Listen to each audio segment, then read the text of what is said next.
Boa noite, meus irmãos. Vamos lá para mais um vídeo. Primeiramente, quero pedir desculpa pelo atraso aí. Eu não estava em casa e acabei saindo só com parte do material, né? Então eu tive que esperar chegar em casa para pegar o restante, tentar juntar, né?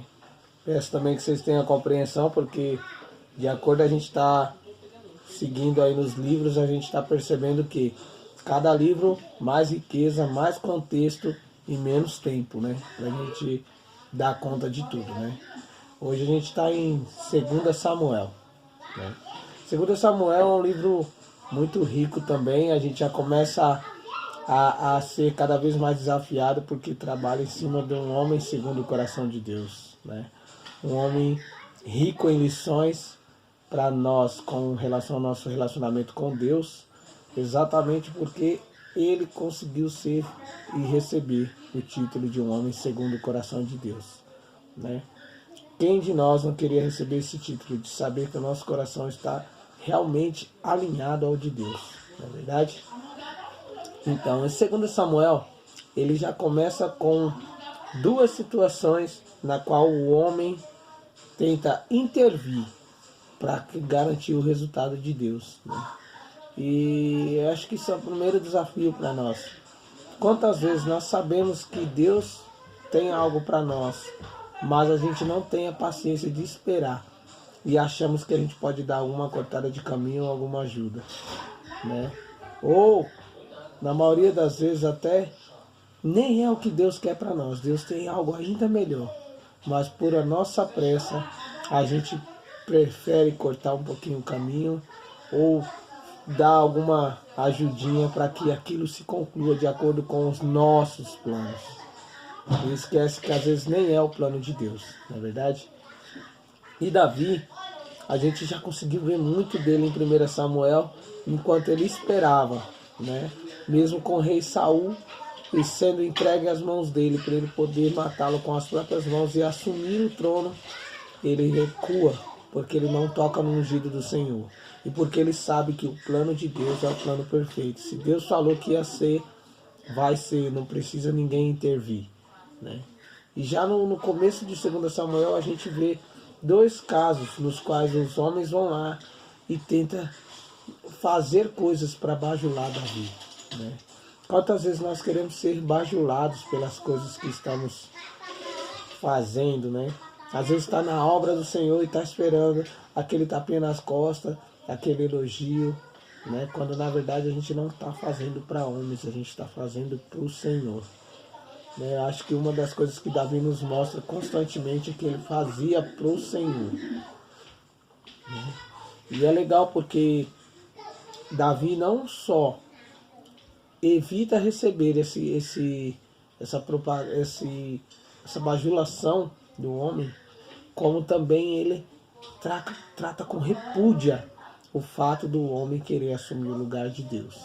E aí ele acaba falando: pela sua boca você morrerá, por você achar que está dando a boa nova, né? Às vezes nós também temos essa falta de sensibilidade a ponto de achar que tal pessoa merece a morte, tal pessoa merece, né, castigo. Quem somos nós? Todos nós merecemos. Nós não estamos melhor do que eles em nada, mas às vezes a gente enxerga assim, né? E é legal porque Davi consegue transparecer isso através da forma como ele age, né? E mais pra frente a gente chega ao primeiro pecado de Davi mais grave, né? Um dos pecados mais graves, eu diria o primeiro que ele é pecador, mas um dos pecados mais graves que nós conhecemos, que é o pecado do adultério dele com Batseba, né? E o mais irritante, o que mais salta dentro de nós, mesmo a ponto de sufocar, é a gente pensar que isso aconteceu no meio de um momento de grandes vitórias de Davi. No momento em que Deus estava ali com ele, derramando bênçãos sobre ele, vitórias sobre ele, falando diretamente com ele: vá lá que tal guerra, vá lá que eu vou te entregar os seus inimigos, né?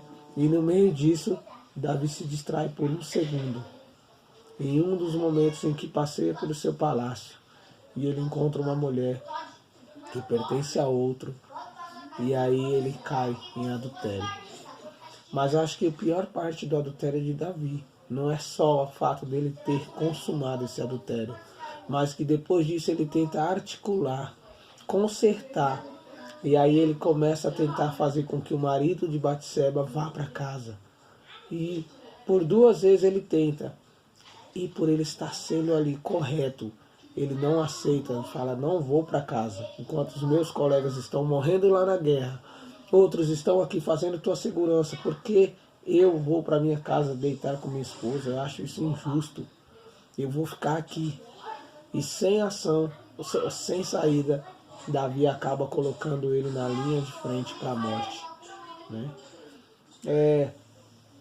Quando a gente fala no homem segundo o coração de Deus, a primeira coisa que vem para nós é um dos pecados, e é esse, né? De falar, pô, como um homem segundo o coração de Deus, um homem que cometeu adultério, que cometeu assassinato, né? Mas o arrependimento dele diz tudo, não é verdade?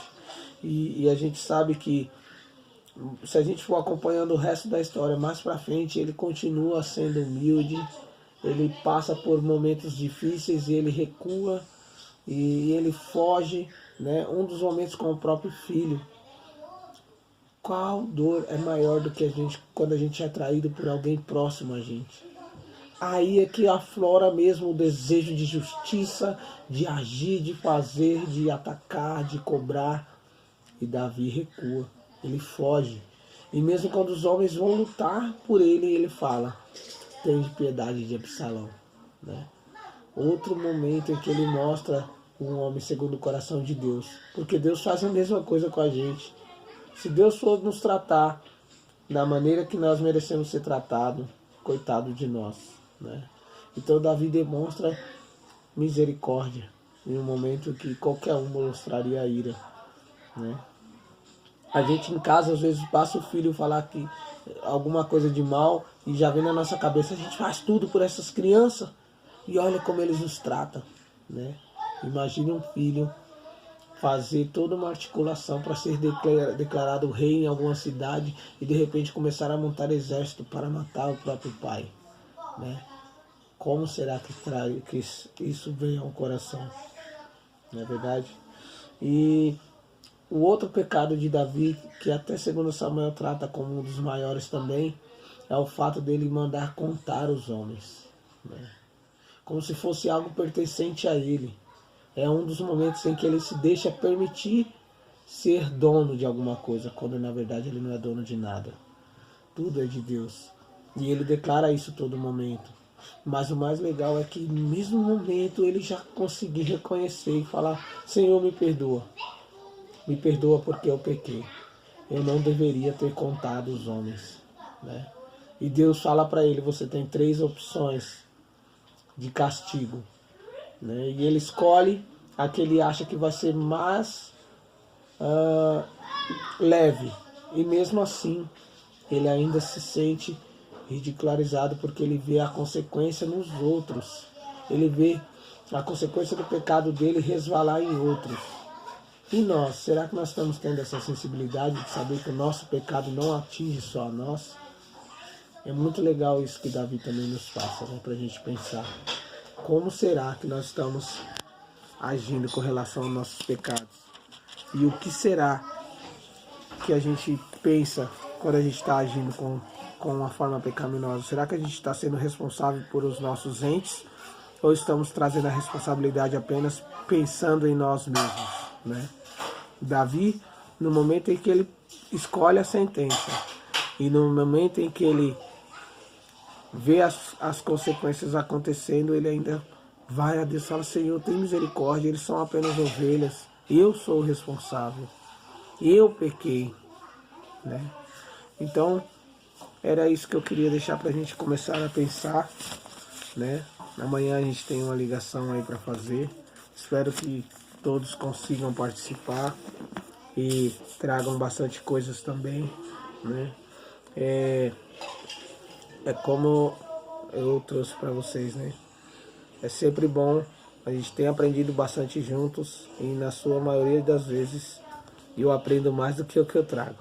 Mas foi algumas coisas que eu trouxe para vocês refletirem, né? Eu esqueci de falar no começo do livro, então eu vou falar agora.